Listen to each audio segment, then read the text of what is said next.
आप रिलायंस इंडस्ट्रीज और उसके धन कुबेर मालिक मुकेश अंबानी की बेइंतहा कमाई के बारे में तो जानते होंगे, लेकिन आज हम आपको गुजरात के एक ऐसे शख्स की कहानी बताएंगे जो दौलत के मामले में अंबानी को भी टक्कर दे रहा है। हर दिन नए नए बेंचमार्क सेट कर रहा है और न सिर्फ भारत में बल्कि पूरी दुनिया में अपना दबदबा बना रहा है।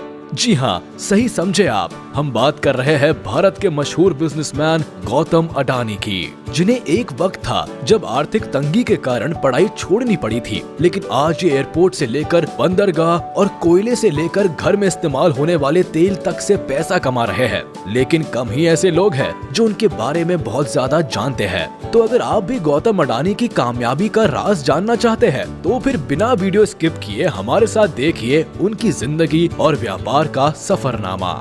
गौतम अडानी यूं तो रिलायंस इंडस्ट्रीज के संस्थापक धीरूभाई अंबानी की ही तरह पहली पीढ़ी के बिजनेसमैन हैं, लेकिन आज उनकी नेटवर्थ बाकी उद्योगपतियों से कई ज्यादा है, क्योंकि एक डायलॉग है जिसे अडानी ने सिद्ध साबित किया है। वो है, कोई धंधा छोटा या बड़ा नहीं होता और धंधे से बड़ा कोई धर्म नहीं होता।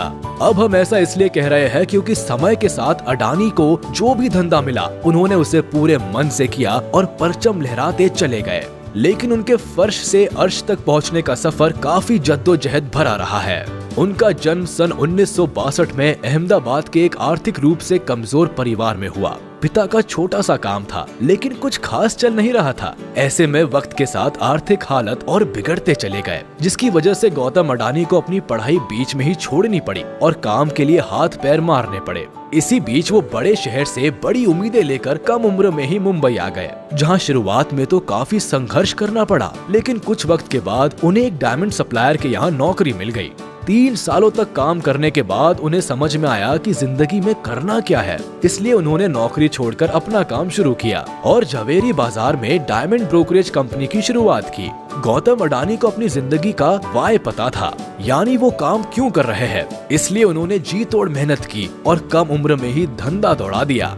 लेकिन उनकी किस्मत चमकी 1981 से, जब उनके बड़े भाई ने उन्हें अहमदाबाद बुलाया। दरअसल भाई ने सामानों को लपेटने वाली प्लास्टिक की एक कंपनी खरीदी, मगर वो चल नहीं रही थी क्योंकि जो कच्चा माल चाहिए था वो जरूरत के हिसाब से नहीं मिल पा रहा था। बाहर देशों से कच्चे माल को इंपोर्ट करना पड़ रहा था। ऐसे में इसे एक अवसर के तौर पर देखते हुए अडानी ने कांडला पोर्ट पर प्लास्टिक ग्रैन्युअल्स का आयात शुरू किया और 1988 में शुरू की अडानी एक्सपोर्ट्स, जिसका नाम बदलकर बाद में अडानी एंटरप्राइजेस कर दिया गया। इसमें धातु, एग्रीकल्चर प्रोडक्ट और कपड़े की कमोडिटी ट्रेडिंग होती थी। काम चल पड़ा तो कुछ ही साल में ये कंपनी और अडानी इस बिजनेस से बड़ा नाम बन गए और फिर 1994 में अडानी एंटरप्राइजेस को शेयर बाजार में लिस्ट कर दिया गया। फिर साल आया 1995 का। ये वो साल था जिसने आज उनके इस मुकाम तक पहुंचने की नींव रखी, क्योंकि इस वक्त गुजरात सरकार पोर्ट डेवलपमेंट के लिए प्राइवेट कंपनीज की तलाश कर रही थी। ऐसे में जैसे ही एक खबर अडानी तक पहुंची, उन्हें कमाई का एक और सोर्स नजर आया, इसलिए उन्होंने गुजरात के सबसे बड़े बंदरगाह मुंद्रा पोर्ट को ही खरीद दिया। मुंद्रा पोर्ट को खरीदने के बाद 1998 में गौतम अडानी ने Adani ports and logistics company की शुरुआत की। वैसे ये बंदरगाह की खासियत के बारे में बताए तो करीब 8000 हेक्टेयर में फैला ये पोर्ट आज भारत का सबसे बड़ा निजी बंदरगाह है और इस पोर्ट से पूरे भारत के लगभग 1/4 माल की आवाजाही होती है। साथ ही ये जगह स्पेशल इकोनॉमिक जोन के तहत बना है, तो प्रमोटर कंपनी को कोई टैक्स भी नहीं देना पड़ता। इस जोन में power plant, private rail line और एक प्राइवेट एयरपोर्ट भी है। वैसे यहाँ गौर करने वाली बात है कि आज अडानी समूह देश के प्रमुख इंफ्रास्ट्रक्चर ग्रुप में से एक है। उनकी अडानी पोर्ट्स देश की सबसे बड़ी पोर्ट मैनेजमेंट कंपनी है और गुजरात, महाराष्ट्र, गोवा, केरल, आंध्र प्रदेश, तमिलनाडु और ओडिशा जैसे 7 समुद्री राज्यों में इनके 13 डोमेस्टिक पोर्ट्स है। खैर, मुद्दे पर आते हैं। अब जैसे जैसे वक्त गुजरता गया, अडानी खुद को ग्रो करते चले गए।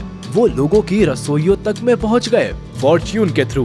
वही फॉर्च्यून जिसका रिफाइंड ऑयल आज हर घर में सुबह शाम दिन रात इस्तेमाल होता है। एक्चुअली जनवरी 1999 में अडानी ग्रुप ने will agri business group Wilmar के साथ हाथ मिलाकर खाने के तेल के बिजनेस में कदम रखा था। वैसे फॉर्च्यून तेल के अलावा अडानी ग्रुप आटा, चावल, दाल, चीनी जैसी दर्जनों चीजों से भी आपकी रसोई का हिस्सा बना हुआ है, जिनके रखरखाव के लिए 2005 में अडानी ग्रुप ने फूड कॉर्पोरेशन ऑफ इंडिया के साथ मिलकर अलग अलग राज्यों में बड़े बड़े साइलोज बनाए। साइलोज बेसिकली वो चीज होती है जिसमें बड़े पैमाने पर अनाज को रखा जाता है। साइलोज की कनेक्टिविटी के लिए अडानी ग्रुप ने निजी रेल लाइंस भी बनाई ताकि अनाज को लाने ले जाने में आसानी हो।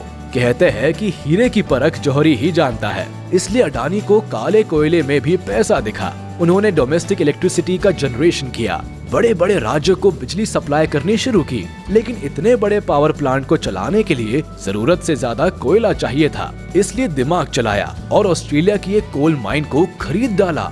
फॉर्च्यून इंडिया मैगजीन के मुताबिक 2010 में अडानी ने लिंक एनर्जी से 12,147 करोड़ में कोयला खदान खरीदी थी। गीली बेस्ट क्वींस आइलैंड में मौजूद इस खदान में 7.8 बिलियन टन के खनिज भंडार है, जो हर साल 60 मिलियन टन कोयला पैदा कर सकती है। इसी तरह इंफ्रास्ट्रक्चर की कमी से इंडोनेशिया में मौजूद तेल, गैस और कोयले के लिए अडानी ग्रुप ने साउथ सुमात्रा से कोयला ढुलाई के लिए $1.5 अरब निवेश करने की घोषणा की। उस समय इंडोनेशिया निवेश बोर्ड ने बताया था कि अडानी समूह 5 करोड़ टन की क्षमता वाले एक कोल हैंडलिंग पोर्ट का निर्माण करेगा और साउथ सुमात्रा आइलैंड की खदानों से कोयला निकालने के लिए 250 किलोमीटर रेल लाइन बिछाएगा। खैर, अडानी अपना कारोबार फैलाते गए और पैसा अकाउंट में आता चला गया। जिस अडानी साम्राज्य का कारोबार 2002 में $76.5 करोड़ था, वो 2014 तक आते आते बढ़कर $10 अरब हो गया। साथ ही वक्त की जरूरत को देखते हुए अडानी ग्रुप ने नेचुरल गैस के क्षेत्र में भी बिजनेस को बढ़ाया और 2017 में सोलर पीवी पैनल बनाने शुरू किए। उधर बंदरगाह और निजी रेल लाइन के बाद अडानी ने एयरपोर्ट्स की तरफ उड़ान भरी और 2019 में अहमदाबाद, लखनऊ, मंगलुरु, जयपुर, गुवाहाटी और तिरुवनंतपुरम जैसे 6 हवाई अड्डों के मॉडर्नाइजेशन और ऑपरेशन की जिम्मेदारी उठा ली। अब अगले 50 सालों तक अडानी ग्रुप इन सभी एयरपोर्ट्स का ऑपरेशन, मैनेजमेंट और डेवलपमेंट संभालेगा।